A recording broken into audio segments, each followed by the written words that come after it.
So everyone here is going to get to hear me talk about new developer enhancements we've made to the Cloud Foundry Java Buildpack. To get us started, how many of you are active Cloud Foundry users today?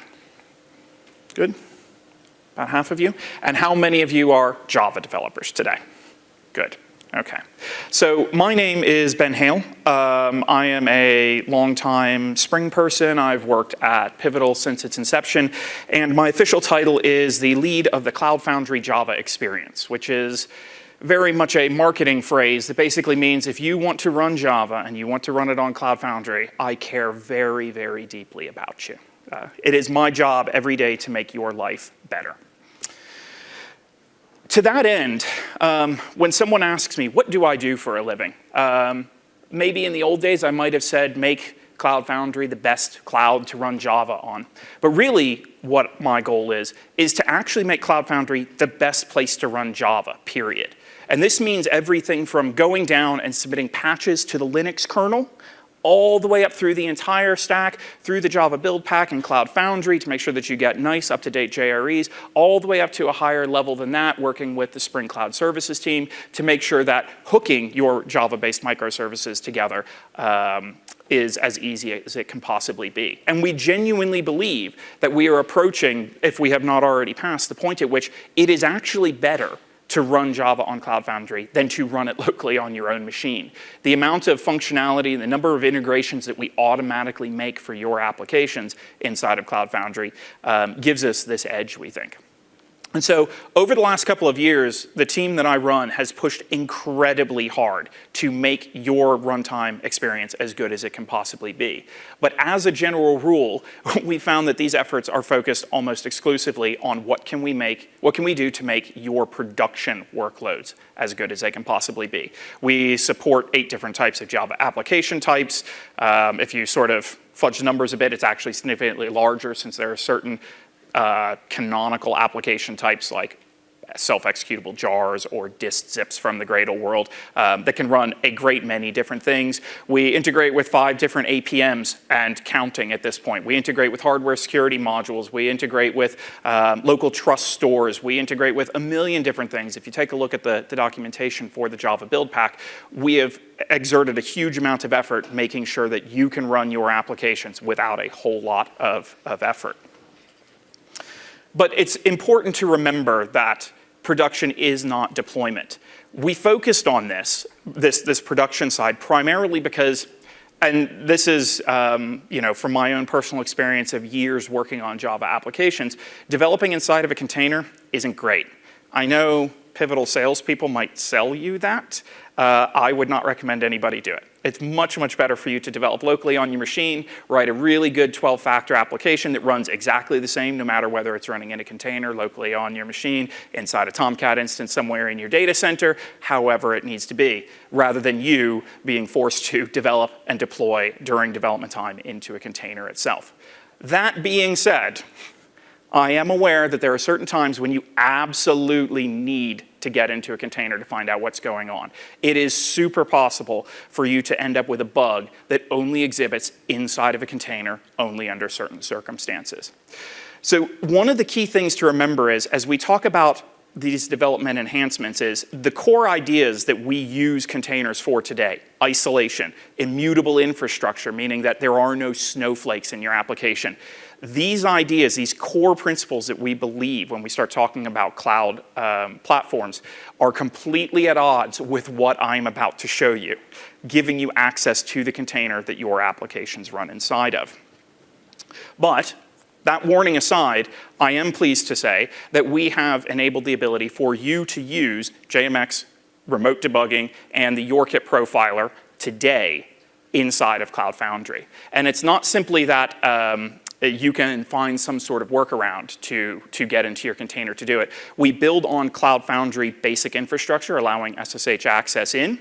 And we actually add first-class support to the Buildpack. So we do all of the configuration you need so that you don't need to remember exactly what the magic incantation was to get the RMI port to match exactly what the JMX JSR 160 port should be and get all of that tunneled back out through SSH and things like that. We do all of that for you so that you can simply say, I want JMX access.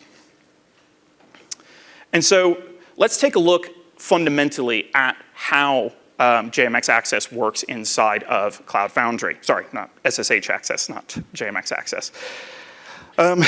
Sorry, there we go. So it's actually quite nice because you can simply say cf SSH to your application, Java main application.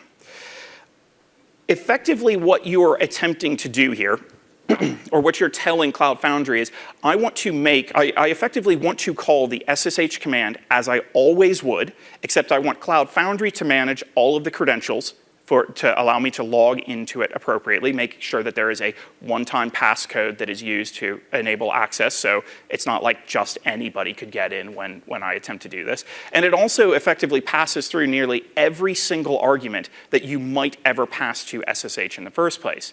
And so if we were to eliminate the CF off the front of this, this is how you would typically log in with the shell into a container. And what do you know? If we take a look at the app folder in here, this is what actually exists inside of our container today. Here's your application completely exploded. Here's all the things that the Java Buildpack has contributed, like the OpenJDK JRE, and all of that kind of stuff is in there. So fundamentally, everything we're going to talk about now is built on top of this ability to SSH into it, into containers. So the first feature that we have enabled for you is JMX access. And the JMX access, like JMX access local on your machine, supports JConsole or Visual VM or any other tool that uses the JSR 160 protocol. You can configure this to enable it or disable it and even configure the port that it's going to listen on. But most of the time, all you actually care about is enabling or disabling this. So if we take a look at what that would look like, we're basically setting an environment variable, JMX one here. What this says is Java main application, I want you to configure the Java Buildpack, and you want to basically enable JMX. And you'll see all of the support that we add from here is some variant on this, enabling or disabling, making some additional configuration. And this will take a couple of seconds here to, oops, did I do restage or restart? So restart is wrong. Some of my precious minutes are going. And restaging the application. And so restaging the application is a bit different than restarting an application in Cloud Foundry. And the key reason that is when you restage an application, the Buildpack gets another crack at both the environment that you have configured for your application as well as the file system that it is configuring. And because the Buildpack is responsible not only for setting exactly what the file system should look like, downloading the JRE and things like that, but it's also responsible for setting the command line that will be executed. So what that means is the Buildpack notices that you have enabled JMX, and because of that is going to maybe not necessarily rewrite the file system. This may look exactly the same as it did before we enabled JMX, but it will create a command line that sets all of the magic RMI and JMX configuration for you. But this isn't enough because this is now still running inside of that container that we looked at a little bit earlier. So now we need to actually execute an SSH command. And this particular SSH command, I'll tell you what, let me clear this, uses a bunch of crazy flags. It's been a long time since I knew what these were exactly, but fundamentally what we're saying is I want to create a tunnel that says that my local port of 5000 that the remote port of 5000 is tunneled to my local host port of 5000. And normally in an SSH syntax, you'd need 2 host names and 2 port numbers, but because we don't know what the actual host name is or how to even get to the container itself, there is a slight modification at the CF command line, and we say basically we want to hook into this particular application instead. And so we'll go ahead and hit enter and open this up. And it doesn't do a whole lot, but that's because there is now a there is now a port tunneled through, and we'll go ahead and run jconsole. While we're doing that, why don't I also, let's see if this is going to do it. Cool. So we have jconsole. In this particular case, I apologize, these fonts are definitely going to be small. They're small for me. You aren't attempting, you don't need to know the host name that the container actually exists at. Instead, this time, we are, as I said before, connecting to localhost. What did we say it was? 5,000, I think. I think that's right. And no SSL connection into this. And now we are basically looking at normal jconsole output of the things that are going on there. You can take a look at all of the mbeans that we would potentially expose. So if you want to take a look at your object pool and things like that, all of those things are available to you. You can even go ahead and take a look at, well, here's what the threads are doing right now. And maybe all you need is a kill-3 or something like that. Find out what your threading model is, or find out something about the metrics that you've stored. Maybe you want to find out exactly what the breakdown of heap memory usage is. So this is sort of first stop, right? JMX hooking into this. I'm not sure how many of you have ever seen such a thing, but like, especially when it comes to threading, you can actually, using the JMX endpoints, you can actually get a lot more information out. And so there's another tool that comes with modern day JVMs called Visual VM.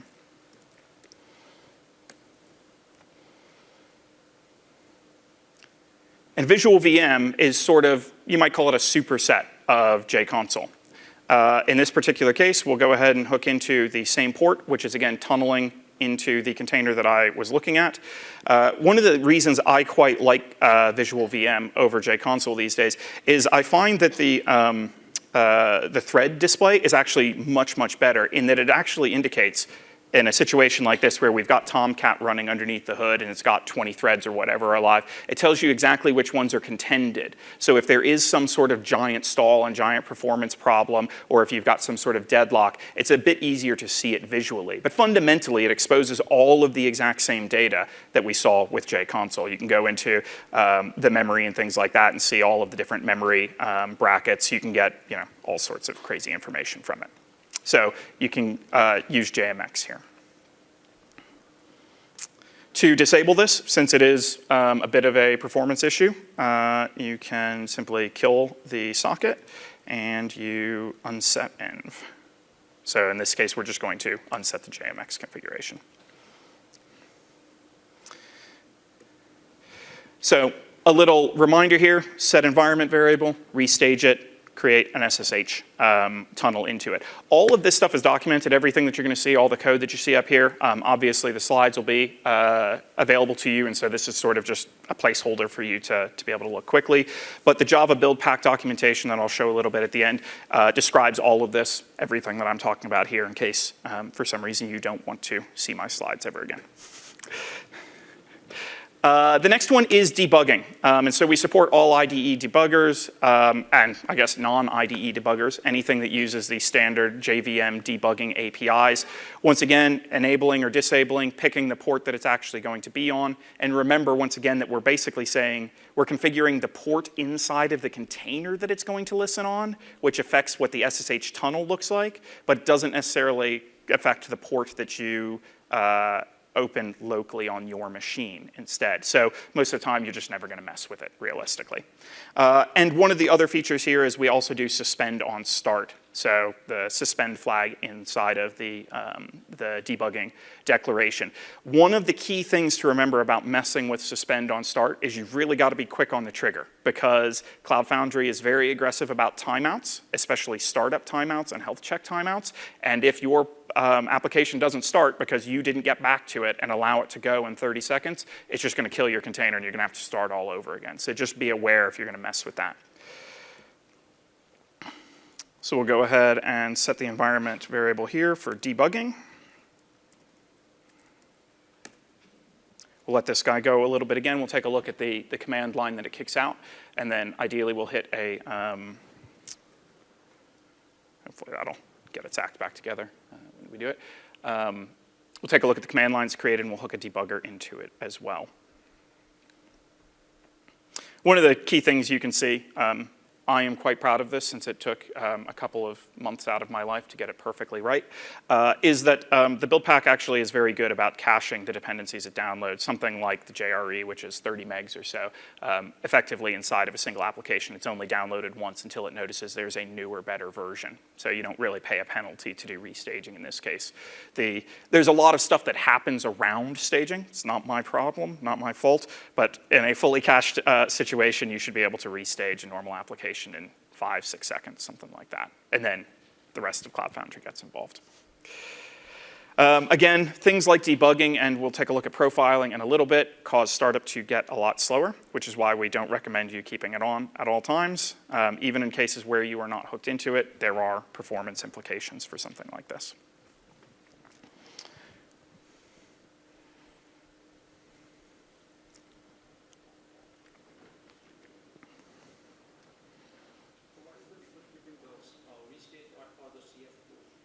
So what is the difference between a restage and a CF push? It's basically whether or not bits are pushed across a network, right? When you do a CF push, what that's doing is it's taking a look at your application artifact. It does some comparison, so it will attempt to not ship your entire application if it hasn't changed, but it will ship some bits of it. Those get pushed up, and then they are staged, and then they start. You can simply say restage it, which basically means use the bits that I pushed the last time that haven't changed at all, but I want the Buildpack to have another crack at it, which may potentially mean because you had a configuration change or something else has happened, a new version of the JRE is available, so I want you to go download a new JRE, but I don't want to push those bits again. And then a restart doesn't even give the Buildpack a crack at it. It just says, kill this process in this container, start up a new container, new process.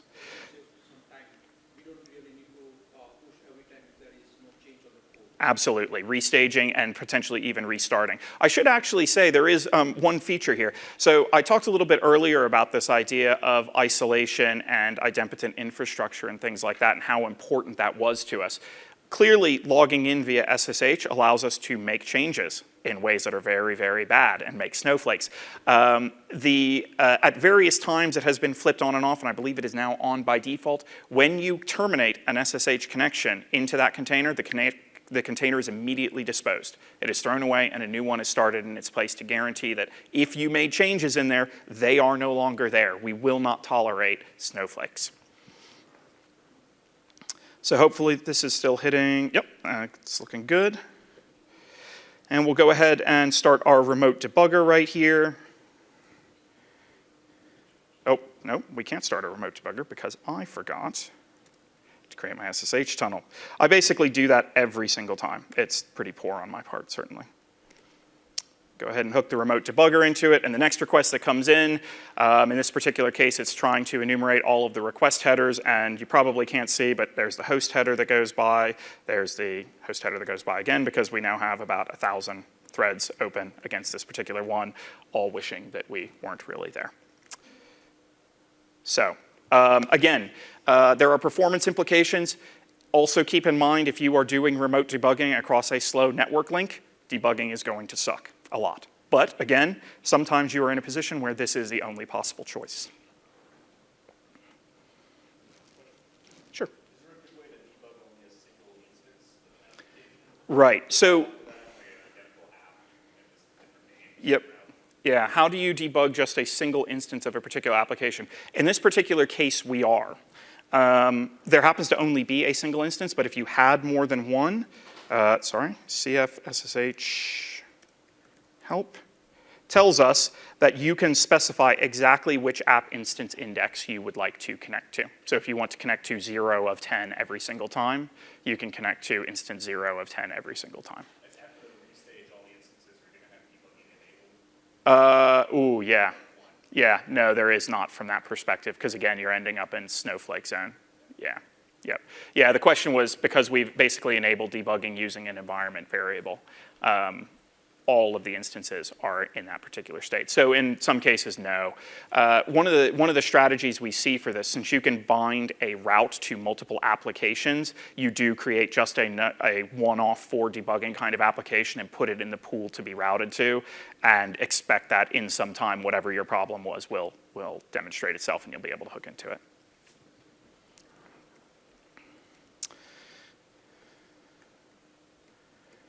And the final one is profiling. Unlike both JMX and debugging, profiling is it uses a generic API, the JVMTI API. However, the implementations of the agents, what exactly they take, the form of the data that they send back, is not generic. So we've added support for the YourKit profiler. It's what the Spring team has used for the better part of its existence, effectively, 8 years, maybe 6 years, something like that.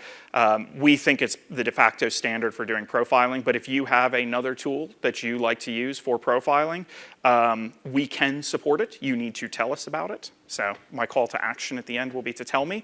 And in this particular case, YourKit-specific configuration here gets a little bit more complicated, obviously enabling, disabling, the port version and things like that, but also things that the YourKit profiler agent knows about as well, things like the name of the session that you're about to create, and I'll show you exactly where that comes back. But also, and this one is very, very key, the version of YourKit that you are using. Because YourKit versions, because it is very specific, the payloads are specific especially, clients and agents don't necessarily match one another. And so for about a year now, we have been tracking and we have exposed to you every single version of YourKit that has come out in the last year, and so you can opt in for any of those. Again, setting JBP config parameters, enabling this particular thing, and opening an SSH tunnel. Because I like to demonstrate things, sorry, it's CF set env. In this particular case, we're going to demonstrate that second flag. I'm using an older version of the YourKit client, and because of that, we are going to say, I want you to download a different version of the YourKit agent.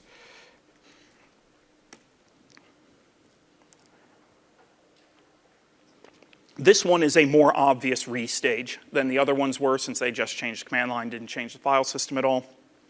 You could totally understand why a restage is responsible here. We can see that, unlike the other ones, we've actually downloaded some new bits. We've put them on the file system. We've written a command line that configures them properly, and when it starts the application. And I want to sort of take a step back while we have to kill time on this, and point out the niceness of using just enable, disable. If you take a look at the command line, and especially the JMX command line, which I built on top of some other work somebody did at Cloud Foundry to get it even working slightly and made it a little bit nicer. But like getting those command lines right is really, really difficult. So even if you could write the appropriate debug incantation to get it to configure itself appropriately, having to do it over and over and over in a bunch of different containers on a bunch of different applications just shouldn't really excite anybody. And so we wanted to make sure that it was as simple as saying enable, disable instead. And this one typically takes forever to start up. So let's tail its logs real quick, see if it's still going. Nope. Oh, wow. Came up faster than I'd expected it to. So we should now still be, oh, this guy stopped. 25 minutes was not long enough. So now we'll go ahead and hit this. Oh, SSH tunnel, I heard somebody say it, thank you.